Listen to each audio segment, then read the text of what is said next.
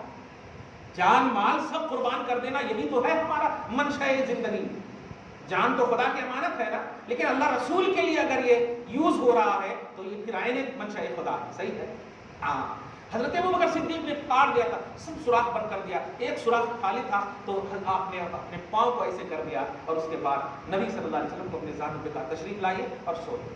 جیسے ہی سوئے اتنا مطلب وہ زہریلا سانپ ڈسا کہ ایک دو بار ہی میں آپ کا پورا خون ایک دم پیلا پڑ گیا، روئے اس قدر کہ آپ کے آنکھ سے آنسو گرے نبی کے رخسار پر۔ نبی نے آنکھ کھول کر دیکھا، کیا ہوا یا رسول اللہ؟ وہ آپ ٹینشن نہیں لیجیے، وہ ہے ایسا، آپ بول دیا کچھ بھی نہیں ہوا۔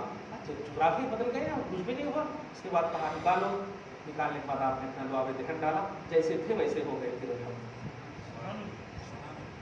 مطلب یہ نہیں سوچیے آپ کہ ابوبکر صدیق نے نبی کو بچایا، ہاں یہ ضرور سوچیے کہ نبی کے لیے کرنے والے کو اللہ رسول دونوں بچاتا ہے، مگر کرنا پہلے۔ اللہ تو دیکھ رہا تھا نا، ابوبکر صدیق کو بھی ڈائریکٹ بچا سکتا تھا، لیکن نہیں، بتانا مقصود تھا کہ نبی کے لیے پہلے کرو، امت کو دیکھاؤ، امت کو دکھاؤ کہ نبی کے لیے کرو گے تو کیسا بچایا جاتا ہے۔ دیکھا نبی صلی اللہ علیہ وسلم 3 دن تک رہے، پھر ہجرت کر کے مدینہ گئے۔ مدینہ بھی گئے تو حضور پاک صلی اللہ علیہ وسلم کو سب ویلکم کرنے کے لیے تیار تھے، مگر جس کشتی پہ آپ بیٹھے ہوئے تھے سب کو آپ نے اعلان کر دیا یہ جہاں بیٹھے گی وہیں۔ اور آپ کو معلوم ہے کہ یہ کہاں بیٹھنے کا معاملہ تھا؟ 1000 سال پہلے، ہزاروں بلکہ 1000 سال پہلے سے ایک خط آنے والا تھا، اور وہ خط حضرت ابو ایوب انصاری کے گھر میں موجود تھا۔ اللہ پاک کے نبی کو وہ طبع اول حمیری ایک بادشاہ تھا جو بہت صدیوں پہلے ہی نبی پر ایمان لا چکا تھا،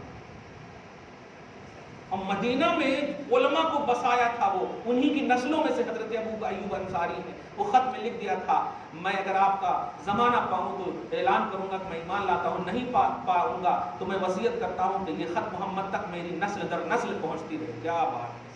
یہاں تک کہ ایک مطلب حضرت ابو ایوب انصاری یا کوئی ایک صحابی ہے تو جو نبی کے پاس آئے ویلکم کرنے کے لیے، اونٹنی جب جہاں بیٹھی تو اس سے پہلے کہ نبی تشریف لے جاتے کھاٹ وغیرہ پہ، کہتے ہیں وہی خط لاؤ نا۔ کیا بات ہے!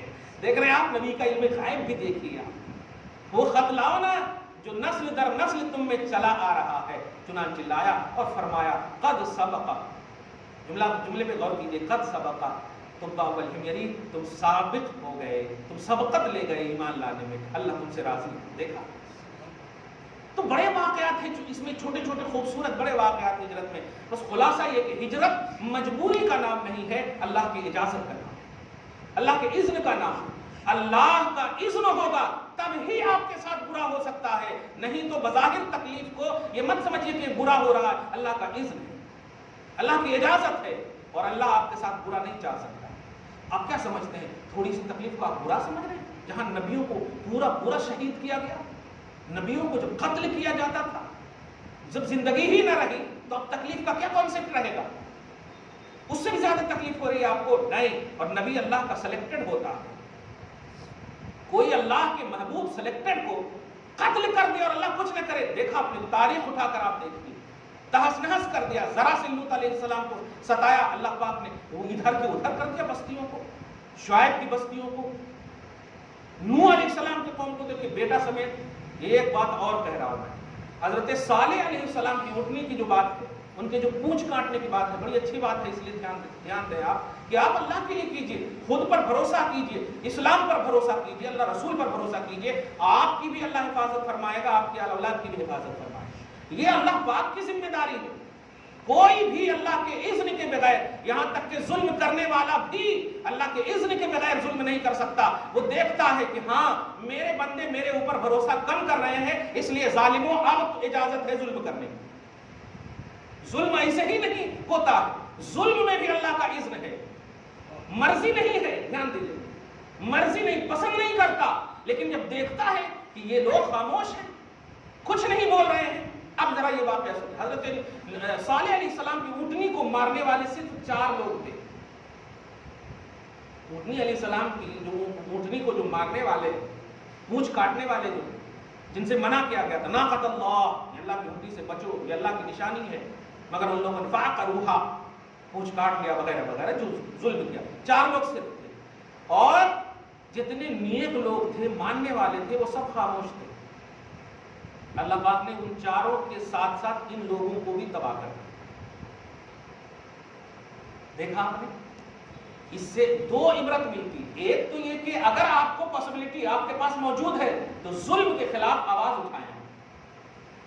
ان کا کام ہے، ان کو بندے تو آپ انتظار کر رہے ہیں کہ آپ کے ساتھ بھی ہو. پھر آپ کے پاس طاقت ہے تو آپ آواز اٹھائیں. 4 لوگ تھے، آپ روک نہیں سکتے تھے. آپ تو بہت تھے، اچھے تھے.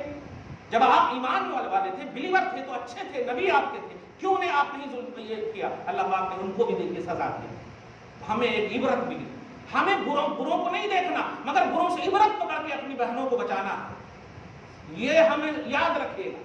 اگر آپ نے ان تمام چیزوں کو دیکھنے کے باوجود بہنوں کو ٹائم نہیں دیا، بیٹیوں کو ٹائم نہیں دیا، اور ان کو زیور علم سے آراستہ کرنے کی بات، دین کی وہ بات جو کم سے کم ان کے عقیدے اور ایمان اور عزت اور حیا کے لیے کم سے کم مطلب ان کو بچا سکے، بتا سکے، یہ تک نہیں دیا، تو پھر آپ کو بھی اللہ پیس لے گا کسی کے ساتھ. یہ آپ بھی سے ذمہ دار ہیں. وہ جہنم میں جانے سے پہلے اللہ کی بارگاہ میں یہ سوال کرے گی، مولا میری ایک بات سن لے، مجھے انہوں نے حیا سکھائی ہے، پردہ سکھائی ہے، مجھے چھوڑ دیا، خاندان کے لڑکوں کے ساتھ کھیلتے رہو، کسی سے بات کرتے رہو، چھوڑ دیا، اپنے مگن رہے. یہ ساری چیزیں آپ کو بھی لے ڈوبے گی. آپ کا نہ عمل آپ کو بچا سکے گا، اور نہ آپ کا پرسنل صالح یا نیکیاں، یہ سب نہیں بچا سکے گی. آپ کی جو ذمہ داری ہے سب سے میں حالات اور تقاضے کے اعتبار سے، کہ ظلم جو ہو رہا ہے، ظالم ظلم کریں گے لیکن نیکوکار نیکی کریں، اور جہاں تک ممکن ہو ان کے ظلم سے بچنے کی تدبیر کریں. بچنے کی تدبیر کریں. صرف ظلم ہو رہا نہیں، بچنے کی تدبیر. اور بچنے کی تدبیر سب سے یہی ہے کہ ہر گھر میں ہماری اولاد علم سے آراستہ ہو، ہماری اولاد تربیت سے آراستہ ہو. آپ خود نماز پڑھیں اور اپنی اولاد کو بھی تلقین کریں. خود پڑھیں گے تو وہ الحمدللہ نہیں سوئی رہیں گے. آپ جب موبائل دیکھیے گا تو وہ کیا کریں گی؟ بتائیے، کیا کریں گے؟ وہ کیا ہے ان کے پاس؟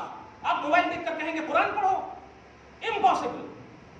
کیونکہ قرآن نے کہا ہے لما تقولون ما لا تفعلون، کیوں وہ کہتے ہو جو تم خود نہیں کرتے. لیکن جب آپ خود وضو کرو گے نا تو حیا اور شرم ایک ایسی چیز ہے جو آٹومیٹک ان کو کہے گی بابا پڑھ رہے ہیں، ماما پڑھ رہے ہیں، میں نے پڑھی تو ڈانٹ پڑتے. آٹومیٹک بولتے ہے کہ نہیں؟ ڈانٹ پڑتے، اور ڈانٹ سننا ہے.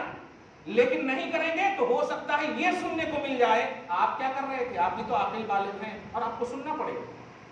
ہر عاقل بالغ پر نماز فرض ہے. ایکسٹرا عبادتوں کا تصور دیجیے، نوافل کا تصور دیجیے. ان کو کہیے تم تو ایسے ہی عورت ہو، 7 دن ایسے ہی معاف ہوتا تمہارے پاس، ہمارے پاس تو معاف نہیں ہوتا. کوانٹٹی میں دیکھو تو ہمارے پاس زیادہ ہے. تو ماں نوافل کی کثرت کرو، جو معاف ہوا سو وقت ہے اس کا بھی ثواب مل جاتا ہے الحمدللہ. اس طرح سے آپ ان کو ذہن دیجیے تو پھر انشاءاللہ گھر کا ماحول واقعی رحمت، جنت اور باغات کا ماحول بنے گا. دعا ہے اللہ تعالیٰ آج کی اس خصوصی گفتگو کو حبیب پاک صاحب الاولاد کے وسیلے سے قبول فرمائے، اپنی شان کریمی کے مطابق اجر عطا فرمائے، گھر بار میں اولاد میں برکت فرمائے، اصلوں کی بخشش فرمائے، نسلوں کی حفاظت فرمائے. وصلی اللہ تعالی علی خیر خلقہ محمد وآلہ واصحابہ اجمعین برحمتک یا ارحم الراحمین.